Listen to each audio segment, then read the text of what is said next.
നമസ്കാരം. നിങ്ങൾക്ക് കേരളത്തിൽ സ്വന്തമായിട്ട് ഭൂമിയുണ്ടോ? അതല്ലെങ്കിൽ നിങ്ങൾ സ്വന്തമായിട്ട് ഭൂമി വാങ്ങാനുള്ള ഒരു തയ്യാറെടുപ്പിലാണോ? അതുമല്ലെങ്കിൽ നിങ്ങൾക്ക് കേരളത്തിൽ ഫാമിലി പ്രോപ്പർട്ടി സ്വന്തമായിട്ടുണ്ടോ? എങ്കിൽ ഈ വീഡിയോ നിങ്ങൾക്കുള്ളതാണ്. കാരണം ഇത്തരത്തിൽ ഭൂമിയുള്ള അല്ലെങ്കിൽ ഭൂമി വാങ്ങാൻ പ്ലാനുള്ള ആളുകൾക്ക് തീർച്ചയായും ഉപകാരപ്പെടുന്ന ഒരു വീഡിയോ ആണ് ഇത്.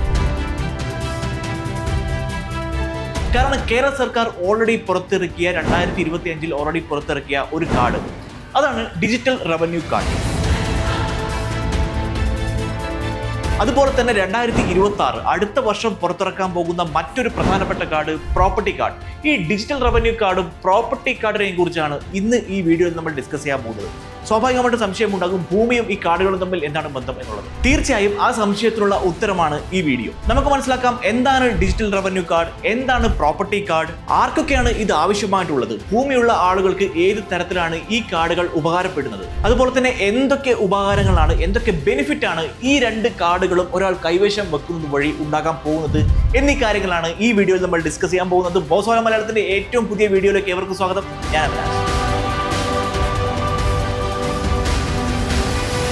ഭൂമിയുമായി ബന്ധപ്പെട്ട അല്ലെങ്കിൽ ഭൂമി കൈവശം വെക്കുന്നതുമായി ബന്ധപ്പെട്ട എല്ലാ കാര്യങ്ങളും ഓൺലൈൻ ആക്കുന്നതിന്റെ ഭാഗമായിട്ട് സർക്കാർ കൊണ്ടുവന്ന ഒരു പുതിയ പദ്ധതിയാണ് ഡിജിറ്റൽ സർവേ പ്രോജക്റ്റ്. അതായത് നമ്മുടെ കൈവശം എന്തൊക്കെ ഭൂമിയുണ്ടോ, എന്തൊക്കെ ലാൻഡ് നമ്മുടെ കൈവശമുണ്ടോ, ആ ലാൻഡുമായി ബന്ധപ്പെട്ട എല്ലാ ഡോക്യുമെന്റ്സും ഡിജിറ്റലായി സൂക്ഷിക്കുക. അതുകൂടാതെ അതിനകത്ത് എന്തെങ്കിലും തരത്തിലുള്ള എററുകൾ ഉണ്ടെങ്കിൽ അത് റിമൂവ് ചെയ്യുക, അത് സസൂക്ഷ്മം പരീക്ഷിച്ചുകൊണ്ട് അത് എറർലെസ് ആക്കി മാറ്റുക എന്ന ഒരു ഉദ്ദേശവും കൂടി ഈ ഒരു ഡിജിറ്റൽ റീസർവേ പ്രൊജക്ടിന് ഉണ്ട്. അതായത് പേപ്പർ വർക്കുകൾ പരമാവധി ചുരുക്കുക. ഇത്തരത്തിലുള്ള ലാൻഡുമായി ബന്ധപ്പെട്ട ഇടപാടുകൾക്ക് പേപ്പർ വർക്കുകൾ പരമാവധി ചുരുക്കുക. ഇതുമായി ബന്ധപ്പെട്ടുണ്ടാകുന്ന ആക്ഷേപങ്ങൾ ഇല്ലാതാക്കുക. അതായത് ഭൂമി ഇടപാട് നടക്കുന്ന സമയത്ത് സ്വാഭാവികമായിട്ടും ഒരുപാട് പ്രശ്നങ്ങളും ഡിസ്പ്യൂട്ട്സും കാര്യങ്ങളൊക്കെ ഉണ്ടാവാറുണ്ട്.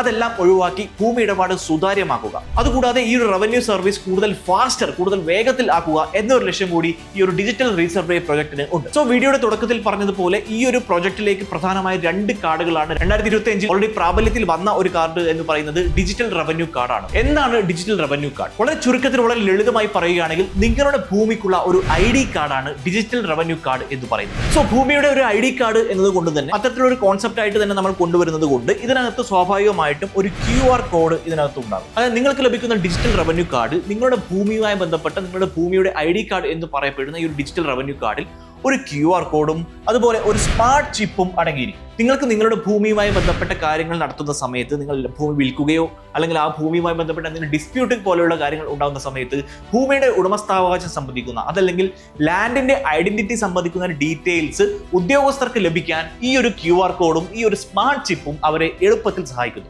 സാധാരണ നമുക്കറിയാം, നമ്മൾ റവന്യൂമായി ബന്ധപ്പെട്ട കാര്യങ്ങൾ ചെയ്യുന്ന സമയത്ത് ഒരുപാട് പേപ്പറുകളും ഒരുപാട് ഫയലുകളും ഒരുപാട് നൂലാമാലകളെല്ലാം നമുക്കറിയാം. ആ ഒരു പ്രോസസ്സ് എന്താണെന്ന് നമുക്ക് ഈ റവന്യൂവുമായി ബന്ധപ്പെട്ട കാര്യങ്ങൾ ചെയ്ത ആൾക്കാർക്ക്, തീർച്ചയായും ഈ വീഡിയോ കാണുന്ന ആൾക്കാർക്കെങ്കിലും മിനിമം ധാരണ ഉണ്ടാകും റവന്യൂവുമായി ബന്ധപ്പെട്ട് എത്രത്തോളം നൂലാമാലകൾ അടങ്ങിയിട്ടുണ്ട് എന്നുള്ളത്. പക്ഷേ ഈ ഒരു ഡിജിറ്റൽ റവന്യൂ കാർഡ് വരുന്നതോടുകൂടി ഇത്തരത്തിലുള്ള നൂലാമാലകളെല്ലാം ഒഴിവാകുന്നു എന്നുള്ളതാണ്. കാരണം നിങ്ങളുടെ ഭൂമിയുമായി ബന്ധപ്പെട്ട ഡീറ്റെയിൽസ് ഈ ഒരു QR കോഡ് കൊണ്ടോ ഈ ഒരു സ്മാർട്ട് ചിപ്പ് കൊണ്ടോ നിങ്ങളുടെ ഭൂമി ആരാണോ, ഭൂമിയുടെ ഡീറ്റെയിൽസ് ആരാണോ അനലൈസ് ചെയ്യുന്നത്, ആ ഉദ്യോഗസ്ഥന് വളരെ എളുപ്പത്തിൽ മനസ്സിലാവും എന്നുള്ളതാണ് ഏറ്റവും വലിയ പ്രത്യേകത. ഡിജിറ്റൽ റീസർവേ ജോലികൾ പൂർത്തിയായി കഴിഞ്ഞ പ്രധാനപ്പെട്ട ഗ്രാമങ്ങളിലെല്ലാം ഈ ഒരു കാർഡ് കൊടുത്തു തുടങ്ങി കഴിഞ്ഞു. 2025 ജനുവരി തൊട്ട് ഈ ഒരു കാർഡ് കൊടുക്കാൻ തുടങ്ങിയിരിക്കുകയാണ്. സോ അതാണ് ഡിജിറ്റൽ റവന്യൂ കാർഡിന്റെ പ്രത്യേകത. നിങ്ങളുടെ ഭൂമിയുമായി ബന്ധപ്പെട്ട ഡീറ്റെയിൽസ് എല്ലാം ഒറ്റ കാർഡിൽ നിന്നും അതുമായി ബന്ധപ്പെട്ട എല്ലാ കാര്യങ്ങളും ഒരു QR കോഡ് വഴിയോ ഒരു ചിപ്പിന്റെ സഹായത്തോടു കൂടിയോ ഓൺലൈനായിട്ട് ഉദ്യോഗസ്ഥർക്ക് അറിയാൻ പറ്റും എന്നുള്ളതാണ് ഡിജിറ്റൽ റവന്യൂ കാർഡിന്റെ ഏറ്റവും വലിയ പ്രത്യേകത. ഇനി നമ്മൾ പരിശോധിക്കാൻ പോകുന്നത് എന്താണ് പ്രോപ്പർട്ടി കാർഡ്. നമുക്കറിയാം, പ്രോപ്പർട്ടി എന്ന് പറയുന്നത് നമ്മുടെ ഉടമസ്ഥാവകാശത്തിലുള്ള നമ്മുടെ ഒരു വസ്തുവാണ്. ഒരു വസ്തുവിനാണ് നമ്മൾ പ്രോപ്പർട്ടി എന്നതുകൊണ്ട് ഉദ്ദേശിക്കുന്നത്. ആ പ്രോപ്പർട്ടിക്ക് ഒരു കാർഡ്. എന്താണ് പ്രോപ്പർട്ടി കാർഡ്? ഡിജിറ്റൽ റവന്യൂ കാർഡിന് ശേഷമുള്ള അടുത്ത ഒരു സ്റ്റെപ്പായിട്ട് നമുക്ക് പ്രോപ്പർട്ടി കാർഡിനെ കൺസിഡർ ചെയ്യാം.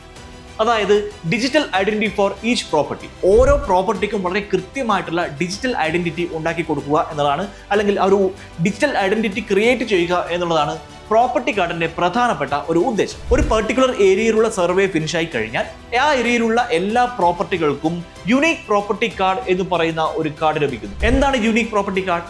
ഈ കാർഡിനകത്ത് ഓണറിന്റെ ഡീറ്റെയിൽസ്, അതായത് ഈ പർട്ടിക്കുലർ വസ്തുവിന്റെ ഉടമസ്ഥൻ അല്ലെങ്കിൽ ഉടമസ്ഥ ആരാണോ അവരുടെ ഡീറ്റെയിൽസ്, ആ പ്രോപ്പർട്ടിയുടെ സർവേ നമ്പർ, ആ പ്ലോട്ടിന്റെ ആ ഒരു വസ്തുവിന്റെ മൊത്തത്തിലുള്ള വലിപ്പം, അതിന്റെ സൈസ്, അത് കൂടാതെ എല്ലാ ഡീറ്റെയിൽസും ഓൺലൈനായിട്ട് കാണാനുള്ള ഒരു QR കോഡും ഈ ഒരു യുണീക് പ്രോപ്പർട്ടി കാർഡിൽ അടങ്ങിയിരിക്കുന്നു. 2026 കൂടിയാണ് ഈ ഒരു പ്രോപ്പർട്ടി കാർഡ് ഇംപ്ലിമെന്റ് ആവാൻ വേണ്ടി പോകുന്നത്. നിങ്ങളുടെ ഏരിയയിലെ റീസർവേ ഓൾറെഡി കഴിഞ്ഞ ഒരു കാര്യമാണെങ്കിൽ നിങ്ങൾക്ക് ലോക്കൽ റവന്യൂ ഓഫീസിൽ നിന്നും ഇതുമായി ബന്ധപ്പെട്ട മെസ്സേജ് ലഭിക്കുമായിരിക്കും. ഇനി നമ്മൾ പരിശോധിക്കാൻ പോകുന്ന പ്രധാനപ്പെട്ട ഒരു കാര്യം എന്താണെന്ന് വെച്ചാൽ, എന്തുകൊണ്ടാണ് ഗവൺമെന്റ് ഈ ഒരു 2 കാർഡ് ഇൻട്രൊഡ്യൂസ് ചെയ്യാനുള്ള പ്രധാനപ്പെട്ട ഒരു കാരണം? 2025 ആദ്യത്തെ കാർഡ് ലോഞ്ച് ചെയ്തു, 2026 അടുത്ത കാർഡ്. ആദ്യത്തെ കാർഡിന്റെ ഒരു കണ്ടിന്യൂഷൻ എന്നോണം രണ്ടാമത്തെ കാർഡ് ലോഞ്ച് ചെയ്യാൻ പോകുന്നു. എന്തുകൊണ്ടായിരിക്കാം ഗവൺമെന്റ് ഇത്തരത്തിലുള്ള ഒരു കാർഡുകൾ റവന്യൂമായി ബന്ധപ്പെട്ട അല്ലെങ്കിൽ ലാൻഡുമായി ബന്ധപ്പെട്ട പ്രോപ്പർട്ടിയുമായി ബന്ധപ്പെട്ട് ഇത്തരത്തിൽ ചെറിയ കാർഡുകൾ ഇംപ്ലിമെന്റ് ചെയ്യാനുള്ള ഒരു കാരണം എന്തായിരിക്കും? അത് നമുക്കൊന്ന് അന്വേഷിച്ച് നോക്കാം. ആദ്യമായി ലാൻഡ് ഇഷ്യൂ ഫിക്സ് ചെയ്യുക എന്നുള്ളതാണ് പ്രധാനപ്പെട്ട ഒരു കാര്യം. നമ്മൾ വളരെ സുപരിചിതമായ കാര്യമായിരിക്കും വഴിത്തർക്കം പോലെയുള്ള കാര്യങ്ങൾ, അല്ലെങ്കിൽ അതിർത്തി തർക്കം പോലെയുള്ള കാര്യങ്ങൾ. ലാൻഡുമായി ബന്ധപ്പെട്ട ഒരുപാട് ഇഷ്യൂസ് നമ്മുടെ നാട്ടുകാരും വീട്ടുകാരും അയൽക്കാരും തമ്മിലൊക്കെ പല സ്ഥലത്തും പലയിടങ്ങളായിട്ട് നമ്മൾ ചെറുപ്പം തൊട്ടേ കണ്ടിട്ടുണ്ടാവാം. അത്തരത്തിലുള്ള ഇഷ്യൂ എല്ലാം ഈ ഒരു റീസർവേ വഴി സോൾവ് ചെയ്യുക എന്നതാണ് പ്രധാനമായിട്ടും ഈ കാർഡുകൾ ഇംപ്ലിമെന്റ് ചെയ്തത് വഴി ഉണ്ടാവാൻ പോകുന്ന പ്രധാനപ്പെട്ട ഒരു കാര്യം. അതുകൂടാതെ ഫാസ്റ്റർ ട്രാൻസാക്ഷൻ, അതായത് വേഗത്തിലുള്ള ഇടപാടുകൾ. ഒരു ഭൂമി വാങ്ങുക, ഒരു ഭൂമി വിൽക്കുക എന്ന് പറയുന്നത് നമ്മൾ സാധാരണ ഒരു വസ്തു വാങ്ങുന്നത് വിൽക്കുന്നത് പോലെ അത്ര ഈസിയുള്ള ഒരു കാര്യമല്ല, അല്ലേ?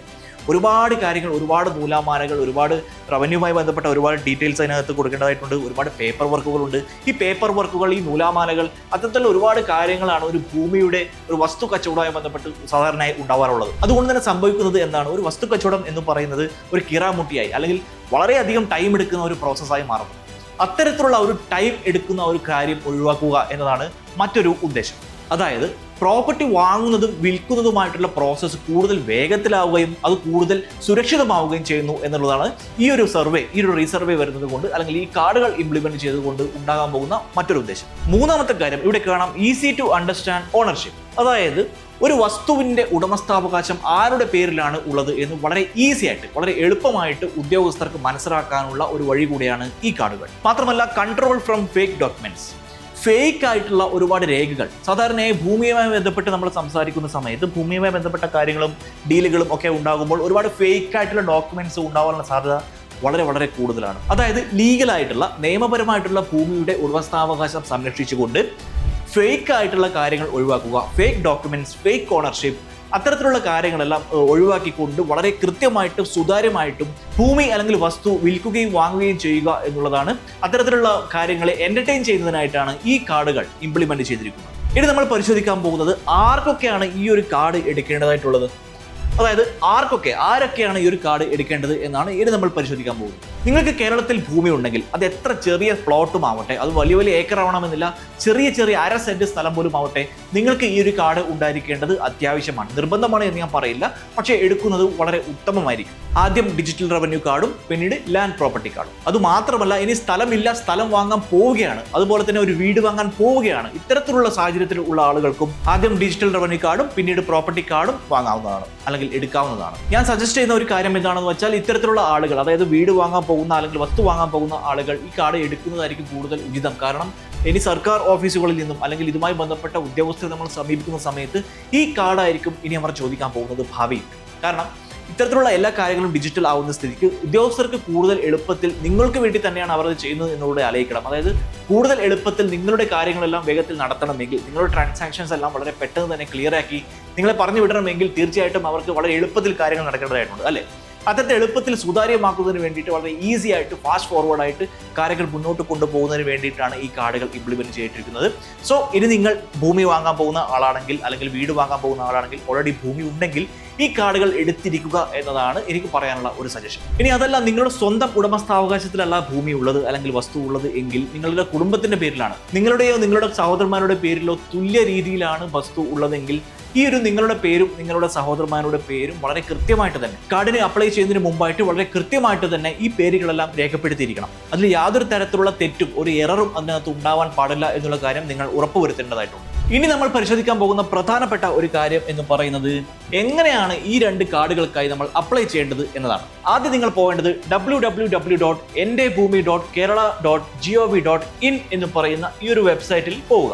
ഈ വെബ്സൈറ്റിൽ പോയി കഴിഞ്ഞാൽ നിങ്ങൾക്ക് അവിടെ നിന്നും അപ്ലൈ ചെയ്യാവുന്നതാണ്. റീസർവേ പൂർത്തിയായി കഴിഞ്ഞാൽ നിങ്ങൾ നിങ്ങളുടെ ഏറ്റവും അടുത്തുള്ള വില്ലേജ് ഓഫീസിലോ താലൂക്ക് ഓഫീസിലോ പോകണം. പോയി കഴിഞ്ഞാൽ അവർ പറഞ്ഞു തരും എപ്പോഴാണ് കാർഡ് ഡിസ്ട്രിബ്യൂഷൻ ആരംഭിക്കുന്നത്, അതുപോലെ തന്നെ എന്തൊക്കെ തരത്തിലുള്ള ഡോക്യുമെന്റ്സ് ആണ് രേഖകളാണ് നിങ്ങൾ സബ്മിറ്റ് ചെയ്യേണ്ടത് എന്ന് അവിടുത്തെ ഉദ്യോഗസ്ഥന്മാർ നിങ്ങൾക്ക് പറഞ്ഞു തരും. ആ ഒരു പ്രോസസ്സ് കൂടെ കഴിഞ്ഞു കഴിഞ്ഞാൽ നിങ്ങൾ ചെയ്യേണ്ടത് നിങ്ങളുടെ ഡോക്യുമെന്റ്സ് സബ്മിറ്റ് ചെയ്യുക എന്നുള്ളതാണ്. സാധാരണയായി കോമൺ ആയിട്ട് ഉണ്ടാകുന്ന ഡോക്യുമെന്റ്സ് എന്ന് പറയുന്നത് ഒന്ന് ലാൻഡ് ടാക്സ്, അതായത് ഭൂമിയുടെ നികുതി അടച്ച രസീതി പോലുള്ള കാര്യങ്ങൾ വേണ്ടി വരും. അതുപോലെ തന്നെ പഴയ ടൈറ്റിൽ ഡീഡ് അത് ആവശ്യമായിട്ടുണ്ടാകും. മൂന്നാമത്തെ KYCയുമായി ബന്ധപ്പെട്ട, അതായത് ആധാർ കാർഡ്, ID പ്രൂഫ് പോലെയുള്ള കാര്യങ്ങളും ആവശ്യമായിട്ടുണ്ടാവാം. ഇത്തരത്തിലുള്ള എല്ലാ പ്രോസസ്സും അവസാനിച്ചു കഴിഞ്ഞാൽ നിങ്ങളുടെ കാർഡ് ഒന്നുകിൽ നിങ്ങൾക്ക് റവന്യൂ ഓഫീസിൽ നിന്നോ അല്ലെങ്കിൽ നിങ്ങളുടെ പ്രാദേശിക ഗവൺമെന്റ് അനൗൺസ്മെന്റ് വഴിയോ ലഭ്യമാകും. ഇനി നമ്മൾ പരിശോധിക്കാൻ പോകുന്നത് ഈ 2 കാർഡുകൾ എടുക്കുന്നത് കൊണ്ടുള്ള പ്രധാനപ്പെട്ട ഗുണങ്ങൾ എന്തൊക്കെയാണ് എന്നുള്ളതാണ്. അവ എന്തൊക്കെയാണെന്ന് നമുക്കൊന്ന് പരിശോധിച്ച് നോക്കാം. പ്രധാനപ്പെട്ട നേട്ടങ്ങൾ: ഒന്ന്, ഈസി പ്രൂഫ്. അതായത് നിങ്ങൾക്ക് നിങ്ങളുടെ ഓണർഷിപ്പ് വളരെ എളുപ്പത്തിൽ കാണിക്കാം. അതായത് നിങ്ങളുടെ ഭൂമി നിങ്ങളുടെ തന്നെയാണ് എന്നുള്ള കാര്യം നിങ്ങൾക്ക് വളരെ ഈസി ആയിട്ട് ഒരു സിമ്പിൾ ആയിട്ട് ഒരു കാർഡ് ഉപയോഗിച്ച് കാണിക്കാം എന്നുള്ളതാണ് ഏറ്റവും പ്രധാനപ്പെട്ട കാര്യം. രണ്ടാമത്തെ കാര്യം, നോ മോർ പേപ്പർ മെസ്. നമുക്കറിയാം, ഭൂമിയുമായി ബന്ധപ്പെട്ട് ഞാൻ നേരത്തെ പറഞ്ഞതുപോലെ ലാൻഡ് ഇടപാട് എന്ന് പറയുന്നത് ഒരുപാട് പേപ്പറുകൾ ഉൾപ്പെടുന്ന ഒരു കാര്യമാണ്. അത് ഭയങ്കരമായിട്ട് നമുക്കറിയാം, നമുക്ക് ചിലപ്പോൾ നമുക്ക് തന്നെ കൺഫ്യൂഷൻ ആകും, ഇന്ന പേപ്പർ എന്തിൻ്റെതാണ്, ആ പേപ്പർ ഏതിൻ്റെതാണ് എന്നുള്ള കാര്യങ്ങളൊക്കെ. ഈ ഒരു കാര്യം വരുന്നതോടുകൂടി ഈ ഒരു പേപ്പർ മെസ് എന്ന് പറയുന്ന ഒരു കാര്യം ആവശ്യമില്ല. Everything is digital. ഒരൊറ്റ കാർഡ് മതി നമുക്ക് ഡിജിറ്റലായിട്ട് എല്ലാ കാര്യങ്ങളും അതിൽ നിന്ന് മനസ്സിലാക്കാം. സോ അത്തരത്തിലുള്ള ഒരു ഗുണവും ഈ 2 കാർഡുകൾ വരുന്നത് വഴി, അല്ലെങ്കിൽ ഈ കാർഡ് നിങ്ങൾ കരസ്ഥമാക്കുന്നത് വഴി ഉണ്ടാവാൻ സാധ്യതയുണ്ട് എന്നാണ് എനിക്ക് പറയാനുള്ളത്. മൂന്നാമത്തെ കാര്യം, ക്വിക്ക് ലാൻഡ് ഡീൽസ്. അതായത് ഒരു ഭൂമി വാങ്ങുന്നതും വിൽക്കുന്നതും വളരെ എളുപ്പമാകും. അതായത് സെല്ലിംഗ് ആൻഡ് ബൈയിങ്, ഈ ഒരു വാങ്ങലും വിൽക്കലും എന്ന് പറയുന്ന ഭൂമി ഇടപാട് എന്ന് പറയുന്ന കാര്യം വളരെ ഈസി ആവും എന്നുള്ളതാണ് മറ്റൊരു കാര്യം. പിന്നീട് ഫ്യൂവർ ഡിസ്പ്യൂട്ട്സ്, അതായത് വളരെ കുറഞ്ഞ തർക്കങ്ങൾ. ഭൂമിയുമായി ബന്ധപ്പെട്ട ഞാൻ നേരത്തെ പറഞ്ഞ പോലെ വഴിത്തർക്കങ്ങൾ, അതിർത്തി തർക്കങ്ങൾ പോലെയുള്ള ഒരുപാട് കാര്യങ്ങൾ ഉണ്ടാവാറുണ്ട്. അത്തരത്തിലുള്ള കാര്യങ്ങളെല്ലാം ഇനി വളരെ പെട്ടെന്ന് സോൾവ് ചെയ്യാൻ പറ്റും എന്നുള്ളതാണ് മറ്റൊരു പ്രധാനപ്പെട്ട കാര്യം. അതായത് ഫ്യൂവർ ഡിസ്പ്യൂട്ട്സ് എന്ന് പറയുന്ന സമയത്ത് ഇവിടെ സർവേ മാപ്പ് പോലെയുള്ള കാര്യങ്ങൾ, അതുപോലെ റെക്കോർഡുകൾ, ഭൂമിയുമായി ബന്ധപ്പെട്ട രേഖകൾ, ഇതെല്ലാം ഡിജിറ്റൽ ആവുന്നത് വഴി തർക്കത്തിന് അവിടെ യാതൊരു പ്രസക്തിയുമില്ല. കാരണം എല്ലാം ഡിജിറ്റലായിട്ട് അവിടെ രേഖപ്പെടുത്തിയിട്ടുണ്ട്. ആരുടെ പേരിൽ എന്താണുള്ളത്, എത്ര സെന്റാണുള്ളത്, എത്ര ഏക്കറാണുള്ളത്, ഇന്ന പറമ്പ് ഇന്നാളുടേതാണ്, ഈ വഴി ഇന്നാളുടേതാണ്, അതൊക്കെ കൃത്യമായിട്ട് ഈ കാർഡിനകത്ത് ഉണ്ടാകും. അതുകൊണ്ട് തർക്കത്തിന് അവിടെ യാതൊരു പ്രസക്തിയുമില്ല. അതുകൊണ്ട് തന്നെ ഡിസ്പ്യൂട്ട് എന്ന് പറയുന്ന ഒരു പരിപാടി സ്വാഭാവികമായിട്ട് കുറഞ്ഞു വരാനുള്ള സാധ്യത ഇവിടെ പ്രതീക്ഷിക്കുന്നു. അതുകൂടാതെ ഗവൺമെന്റ് ട്രാൻസ്പെറൻസി, അതായത് സർക്കാരിന്റെ സുതാര്യത, അതായത് ഫേക്ക് ഓണർഷിപ്പ് എന്ന് പറയുന്ന ഒരു സംഗതി ഒഴിവാക്കുക എന്നതാണ് ഇവിടെ പ്രധാനപ്പെട്ട ഒരു ലക്ഷ്യമായിട്ട് വരുന്നത്. അതായത് സാധാരണ ഫേക്ക് ഓണർഷിപ്പ്, ഭൂമിക്ക് ഒരുപാട് ആൾക്കാർ ഇത് എൻ്റെ ഭൂമിയാണ് എന്ന് പറഞ്ഞ് വരുന്ന ഒരു പ്രോസസ്സ്, അല്ലെങ്കിൽ അത്തരത്തിലുള്ള പ്രവണത ഒഴിവാക്കുക എന്നതുകൂടി ഇതിൻ്റെ ഒരു ലക്ഷ്യമാണ്. അല്ലെങ്കിൽ ഈ ഒരു പദ്ധതിയുടെ നേട്ടങ്ങൾ ആയിട്ട് നമുക്ക് കണക്കാക്കാം. ഇത്രയും കാര്യങ്ങൾ ഈ ഒരു പദ്ധതി, ഈ ഒരു കാർഡുകൾ വരുന്നത് വഴി ഭൂമിയുമായി ബന്ധപ്പെട്ടുണ്ടാകുന്ന കാര്യങ്ങളെല്ലാം ഈസി ആക്കുന്നതിനായിട്ട്, അതിന് നേട്ടങ്ങളായിട്ട് നമുക്ക് ഇത്രയും കാര്യങ്ങൾ കാണിക്കാൻ പറ്റും.